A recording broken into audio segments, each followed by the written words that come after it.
आपने सुनिश्चित तरीके से हमारे अधिकारों को मुंह के निवाले, धन, धरती, इज्जत, मान, सम्मान सभी लूटा है।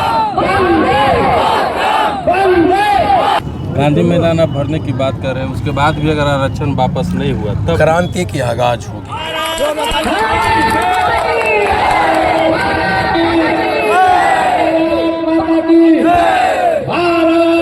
भविष्य में पान समाज को राजनीतिक दृष्टिकोण से आप कहाँ देखते हैं? मैं देखता हूं कि आने वाले समय में हमारा 10 एमएलए आरक्षण की लड़ाई लड़ रहे होंगे विधानसभा में, और 5 एमपी हमारा पान का झंडा उठा के संसद में खड़ा कहेगा, हाको रथ हम पान, हाको रथ हम पान है।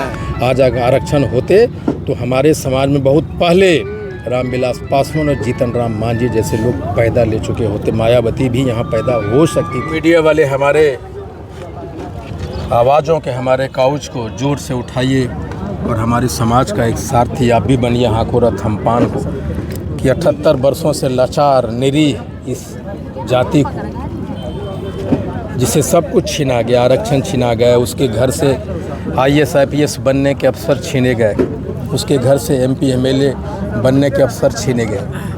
मैं तो आप लोगों से कहूँगा, सोचिए और एक कदम हमारे साथ कदम कदम मिला के चलिए और कहिए उन हुक्मरानों को कि पान समाज अपने पैरों के साथ सड़कों पे है और वो सोचना चालू कर दिया है।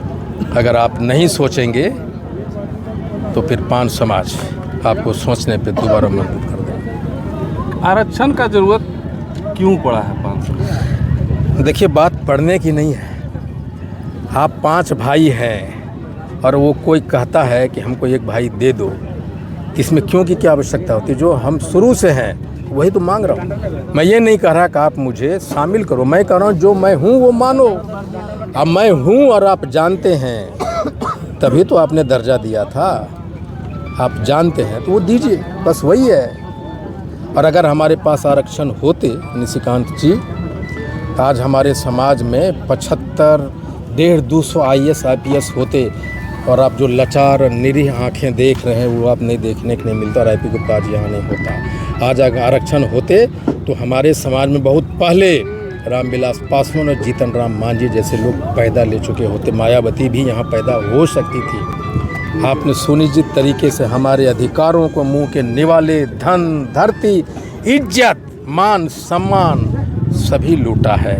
इसलिए मैं अपने लोगों से कहता हूँ, सोचो। मतलब आप कह रहे हैं कि नीतीश कुमार ने आपको पहले प्रलोभन दिया आपकी जाति को, उसके बाद आपका वोट लिया, उसके बाद आपके साथ अन्याय किया। मैं सिर्फ ये कह रहा हूँ कि नीतीश कुमार जी और नरेंद्र मोदी जी, अमित शाह जी, नित्यानंद राय जी ये चाहते तो हमारा आरक्षण रुक सकता था।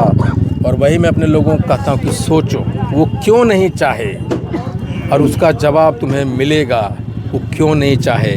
अगर हम कुर्मी होते, अगर हम कोयरी होते, अगर हम मुशर होते, अगर हम पासवान होते, चमार होते, तो हमारा आरक्षण छीना जाता।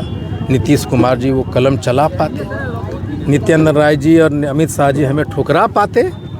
मैं कहूँ सोचो, क्यों ठुकराया? सोचो। इतनी भीड़ बड़े बड़े नेताओं के कार्यक्रम में नहीं पहुंचती है जितनी भीड़ आपके कार्यक्रम में पहुंच रही है। पान समाज के लोगों को ऐसा लगता है आपने जगह दिया है, लेकिन जिस सरकार के खिलाफ आप लड़ाई लड़ रहे हैं, रोकने की कोशिश तो होगी। देखिए, मैं कहता हूँ कि हाथी बहुत ताकतवर होता है, बहुत ताकतवर। शेर भी उसके सामने नहीं आते। प्रकृति का गजब नियम है, एक चींटी आती है और उसके सूंड में घुस जाती है और उसके विशाल का शरीर को धड़ाम से गिरा देती है। तो उसी चींटी का नाम है पान समाज, और उसको सूंड का रास्ता है हाको रथ हम पान है। गांधी मैदान आप भरने की बात कर रहे हैं, उसके बाद भी अगर आरक्षण वापस नहीं हुआ तब क्रांति की आगाज होगी। लेकिन कोई भी पॉलिटिशियन आज के डेट में उतना नासमझ नहीं हो सकता कि एक समाज का 10 लाख भीड़ को नज़रअंदाज कर दे। ऐसा संभव नहीं है। और हमने और हमारे समाज ने कमर कसा है।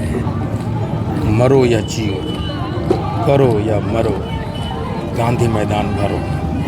भविष्य में पान समाज को राजनीतिक दृष्टिकोण से आप कहाँ देखते हैं? मैं देखता हूँ कि आने वाले समय में हमारा 10 एमएलए आरक्षण की लड़ाई लड़ रहे होंगे विधानसभा में, और 5 MP हमारा पान का झंडा उठा के संसद में खड़ा कहेगा, हाँ को रथ हम पान, हाँ को रथ हम पान आरपी गुप्ता जिंदाबाद जिंदाबाद जिंदाबाद।